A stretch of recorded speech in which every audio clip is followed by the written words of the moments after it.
We've all noticed more and more kids are no longer being shown on social media, and my question is, are we really protecting them? This has been more concentrated over the last 2 years or so, and I watched literally all of the announcement videos of parents making this decision and also saw how they carried it out, so you don't have to spend the hours of viewing time like I did. This is such a taboo topic in the sense that you're not allowed to say a statement as simple as, I choose to show my kids online. Overall, you have an emotional response to that statement and you need to hear more. You either have no idea why I would make a decision like this, or you're somewhat agreeing with it and you're just not really sure on the reasons why. We have all been needing and begging for a deep dive like this, and like a real deep dive, like one of those massive wave pools when you can barely swim and you're really small and you really shouldn't be in the massive wave pool, like that kind of deep dive for your conchi. Let's start this conversation. Here are the video markers as well as in my description of the reasons that I saw the influencers shared of why they stopped sharing their kids. I will dive deep into each one and how these influencers made their decisions and how their actions are portrayed and acted on. Lastly, I go over why I choose to show my kids and how I choose to show my kids. There is literally not a single video out there of a parent who does continue to show their kids where they share their reasons why and how they act out that decision. Let's get right into it, shall we?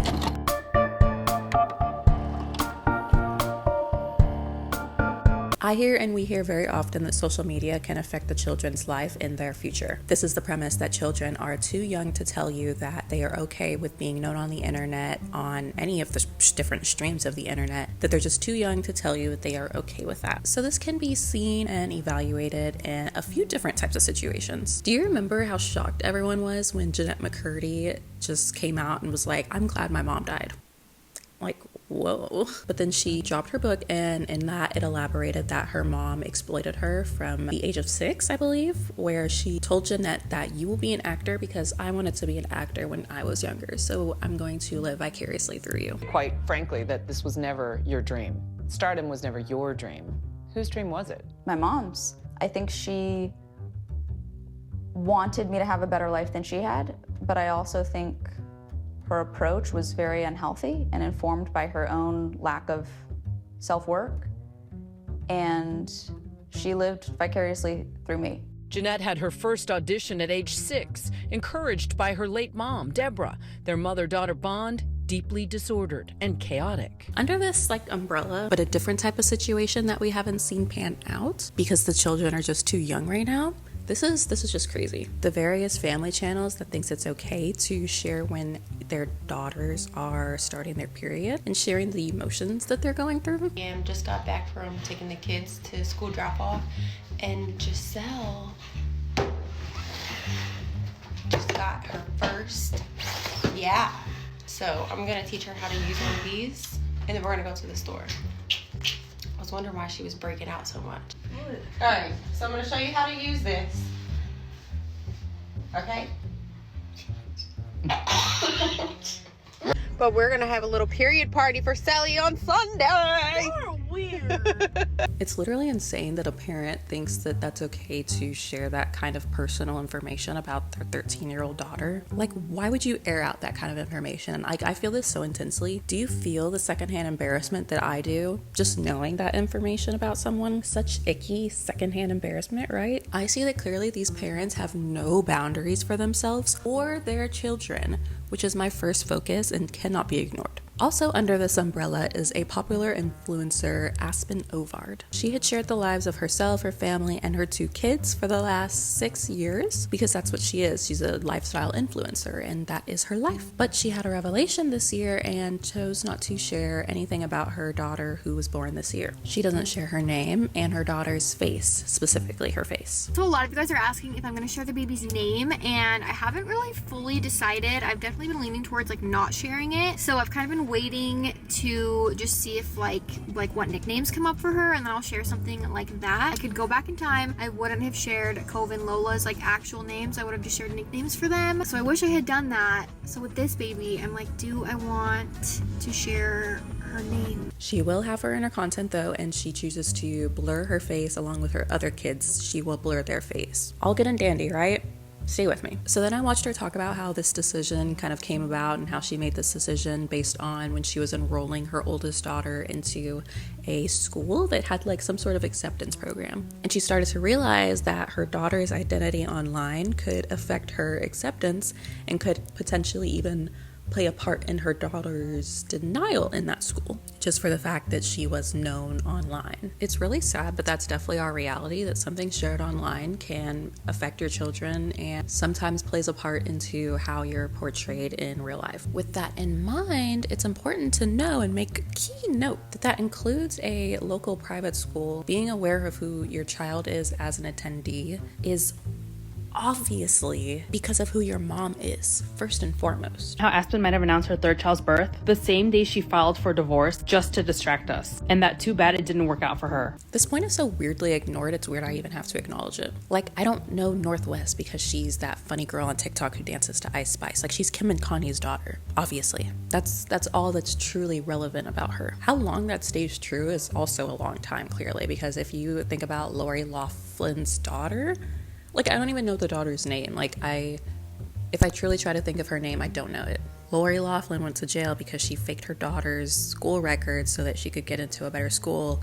Like, it's clearly all about the mom. It's the mom that we know and we follow and we are judging. The mom's decisions and actions make me judge the kid. Aspen didn't mention something of the like to this in her video, and all of these other influencers aren't leaving the internet when they have children. The first thing I thought of was that clearly they're not judging Aspen's daughter of what she shared of her in her last 6 years of her life. Like, it's obviously who Aspen is and what Aspen has shared about her life in the last, I don't know, like 15 years that she's been on the internet. Like, they're judging Aspen for her daughter's acceptance. It has nothing to do with the daughter herself. If she shared that her daughter had her period at whatever age, like, I'm not judging the daughter for going through a natural life cycle. I'm judging the parents hard for sharing something like that. There is such cringy and weird and extremely oversharing behavior that is happening by these parents that we're confused when normal parents are being normal parents and lump all parents in by default and say,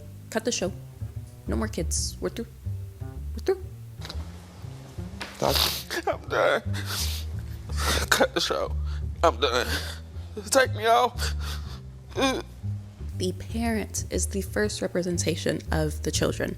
Always, in all cases. I and most people judge people based on their parents. Everyone loves murderers' origin stories. Everyone knows what I'm talking about when we say that serial killers are the way they are because of how they were raised, what their upbringing was like, what they were taught because of their parents. So my overarching question always is, why aren't these parents considering what they're posting about themselves online too? And firstly, honestly, there's families like the Royalty family or the Ace family who force their children to do weird pranks, or they'll just share ridiculous, embarrassing stories about them. Hey, Mom, I lost my memory. Ah, it's a prank! Do you remember me? No. You don't remember me? Oh my God! Take me to my parents' house. We are your parents, Farhan. I don't know you guys. You're not my mom. Oh my God, oh my God, oh my God. Ali, come on, Farhan! These are clear and cringy examples that obviously when the children get old enough, they're gonna wish that their parents never posted these things about them. Like, yes, I would put money on that. So imagine this. What if your child wishes you didn't post about yourself for the last 15 years? Because kids are making fun of her because of mom's decisions and actions or whatever else they decide is embarrassing. Basically gonna be my dad, and I'm gonna be your son. So I'm gonna act like a baby the whole time. I want ice cream. What? Stop. Oh my God. Oh! I want Okay. to go poo. I What? have to go poo. That's why I'm gonna buy you a diaper. I want milk. Relax. What do you I want it. Okay, I let's want go. it. Yeah. This is a grossly overlooked point. There's certain things that parents with honestly common sense know not to share. And parents who share the talk conversation with their kid. To talk about where babies come from. Where do you think they come from? Their stomach. From their stomach? Yeah, but Okay, but wait, how do you think they got there? I mean, a lot of people say they're just hitting it like a thing in their stomach. Okay. So you're saying like tadpole people? No, like really no. So like, oh, we're all doing this. Wait, okay. So let me just tell you. Just tell me. Just tell me. Just tell you. Wait, get a drink. So do you know where babies come from? Yes. Where do they come from? I'm not saying. Well, yeah, you can say that.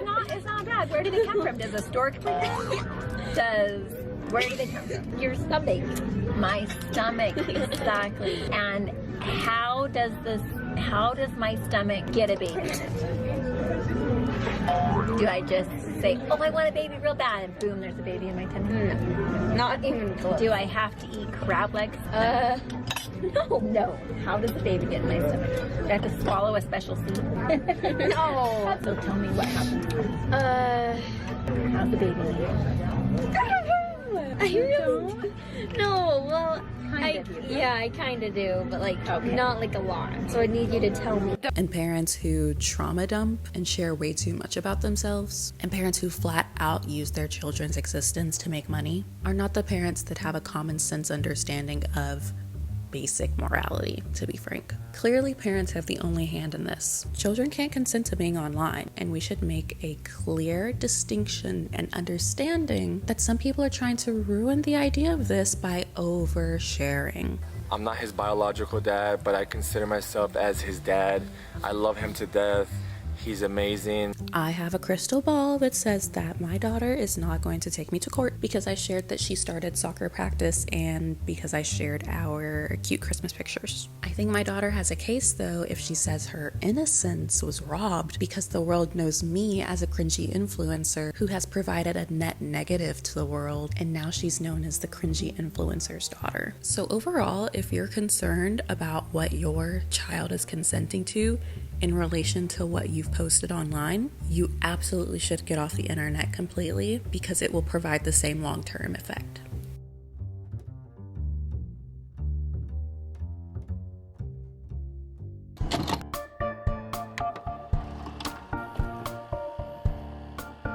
This leads me into my next header point, which is that you don't know who is watching your videos. This is important to bring up because it's absolutely true. You don't know who is watching your videos and how that will affect your child's life in the future. My question is then, why are you posting? I've watched daily vloggers like Karen and Kwa of KK and Baby J, who literally daily vlog. They've posted their life every day and their children's life every day for the last 10 years. And then there's family channels like ones who post every 2 weeks or so. And there's so much more revealing in their lives and their children's life than KK and Baby J ever have been. Furthermore, if you've never shown your children's face, but I know everything about your life and your family's life, what are you protecting? I know where you live, your weekly routines, your last surgery, your children's full name, and your children's full bodies. By definition, it's virtue signaling. These women publicly express that they're a good person and they're doing the right thing because they stopped sharing their kids online, but really they're struggling as hard as they can because they've made a career out of sharing their lives, and obviously their children are around 24/7, and they have to conjure up mere hours of their day where their children are not involved so they can show us a life that doesn't involve them. Weird spot because a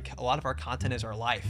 So it's like what do we show? What do we not show? How do I make sure that I'm doing all my duties and roles as a husband and spouse, but then also making sure that I'm doing my job as a creative? It's a weird thing. It's the Wild West and there's no rule book. And what pisses me off so much about this is they will have their children in their paid ads to make a cameo, but only in a cutesy way where they show the back of their head or blurring their face.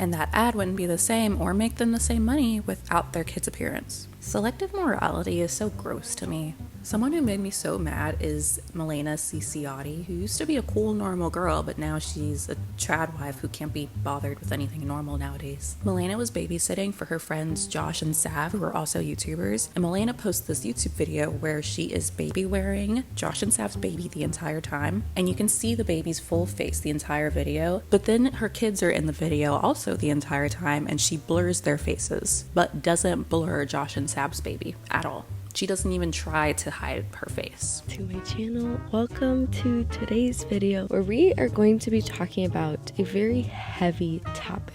We are going to be talking about submission, and this will not be the first time I talk about this. I really do want this to be more of an intro into this subject. What is the point of this? The point I see that she's saying to all her viewers is, I don't believe in sharing children and I think that's dangerous. But at the same time, she's saying, I will absolutely flaunt your children and their full body and face for the sake of AdSense paid content. Your morals aren't supposed to stop at the door or your friend's door. If I was Milena and Josh and Sav were really my friends, you wouldn't see me act like my morals that I'm so loud about mean nothing and are extremely selective. Overall, this moral take of blurring your kid's face is very selective by this woman and is very much fear-mongering based. What makes me so infuriated is when you show your kids in full but only their backside or blur their face. You're hiding their facial structure but not their identity or their full body structure for that matter. If you're posting so many details about your family already as a lifestyle vlogger, adding the characteristic that I know their nose wrinkles when they laugh isn't a defining characteristic in the grand scheme of needing to protect their identity. If I'm the dean who accepts kids into my school and I don't know who Evelyn Ovard is, but I know who Aspen and Parker Ovard is, there's already a big issue in the Department of Consent. And let me say this again, if you're concerned about your family's privacy and security, you're absolutely right, and you need to learn how to share your family in a tasteful and modest light and not virtue signal that you're a good person. That or get off the internet.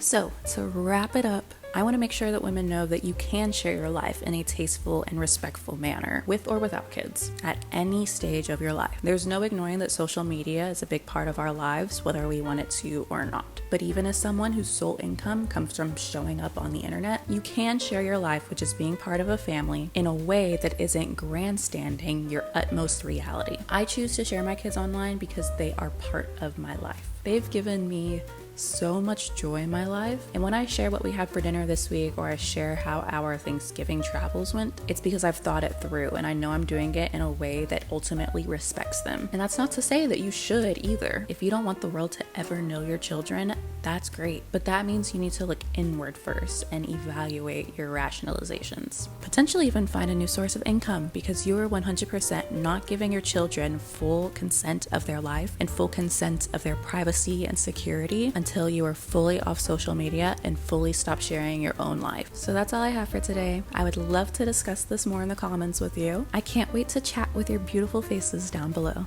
Bye!